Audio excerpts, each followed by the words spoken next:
జీహెచ్ఎంసీలో మున్సిపాలిటీల కార్పొరేషన్ల విలీనం తర్వాత మరింత దూకుడు పెంచారు అధికారులు. ఇప్పటికే విలీన ప్రాంతాల్లో బోర్డులను నేమ్ ప్లేట్లను మార్చారు. మరోవైపు ఒకటే కార్పొరేషన్ చాలా లేదా రెండుగా విభజించాలనే దానిపై తర్జన భర్జన పడుతున్నారు. కొన్ని సర్కిళ్లలో ప్రజలు ఆందోళన చేస్తుండడంతో వాటిపై దృష్టి సారించారు. జీహెచ్ఎంసీలో విలీన ప్రక్రియపై జరుగుతున్న పరిణామాలపై మరింత సమాచారం మా ప్రతినిధి ఆర్కే అందిస్తారు.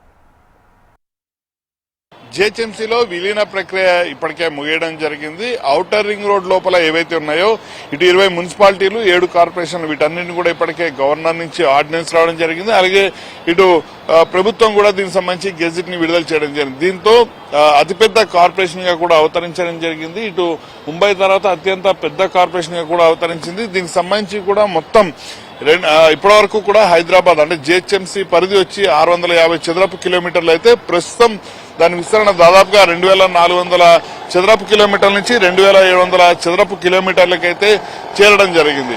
20 మున్సిపాలిటీలు 7 కార్పొరేషన్లు ఏవైతే ఉన్నాయో వాటిని ఇప్పటి వరకు కూడా ఉన్న జోన్లు ఏవైతే ఉన్నాయో ఆ జోన్లలో మెర్జ్ చేయడం జరిగింది. ఇటు జోన్ల విషయానికి వచ్చేసరికి బడంగ్పేట్ ని చార్మినార్ జోన్ లో మెర్జ్ చేయడం జరిగింది. దీంతో అక్కడ బడంగ్పేట స్థానికులు ఎవరైతే ఉన్నారో వాళ్ళు తీవ్ర ఆగ్రహాన్ని వ్యక్తం చేస్తున్నారు. ప్రస్తుతం తాము పూర్తి స్థాయి పన్నులు చెల్లించాల్సి ఉంటుంది, కానీ చార్మినార్ జోన్ లో పన్నులు చెల్లించవలసిన సంఖ్య చాలా తక్కువగా ఉంటుంది. ఇలాంటి సమయంలో తమ ప్రాంతం అభివృద్ధి చెందడం అనేది దాదాపుగా అసాధ్యంగా మారుతుంది అనే ఆందోళన వాళ్ళైతే వ్యక్తం చేస్తున్నారు. అయితే మనకు అందుతున్న సమాచారం మేరకు 27వ తేదీ వరకు కూడా వచ్చే వారం నుంచి 27వ తేదీ వరకు కూడా ఈ ఏవైతే మెర్జ్ చేయడం జరిగిందో దానికి సంబంధించి ఎవరికైనా అభ్యంతరాలు ఉంటే వాటికి సంబంధించిన సలహాలు సూచనలు స్వీకరించడం జరుగుతుంది. దీనికి సంబంధించి కూడా ఈ నెల 27వ తేదీ వరకు కూడా సమయాన్ని గడువునివ్వడం జరుగుతుంది.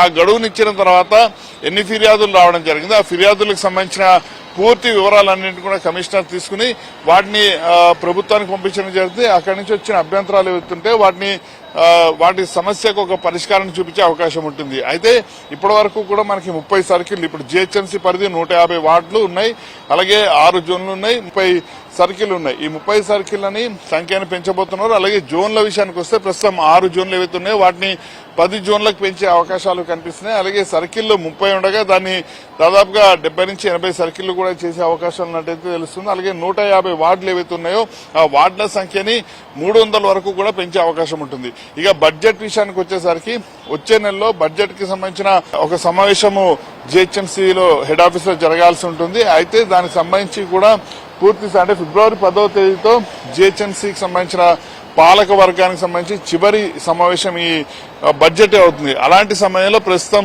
ఇవన్నీ కూడా మెర్జ్ అవడం జరిగింది కాబట్టి వాటికి సంబంధించిన బడ్జెట్ అంశంలో కూడా ఒక క్లారిటీ రావాల్సి ఉంటుంది. మనకు అందుతున్న సమాచారం మేరకు జనవరి 3వ వారంలో అంటే 20వ తేదీ లోపల 15 నుంచి 20 తేదీ లోపల ఈ ఏదైతే బడ్జెట్ కి సంబంధించిన సమావేశం జరిగే అవకాశాలున్నాయి.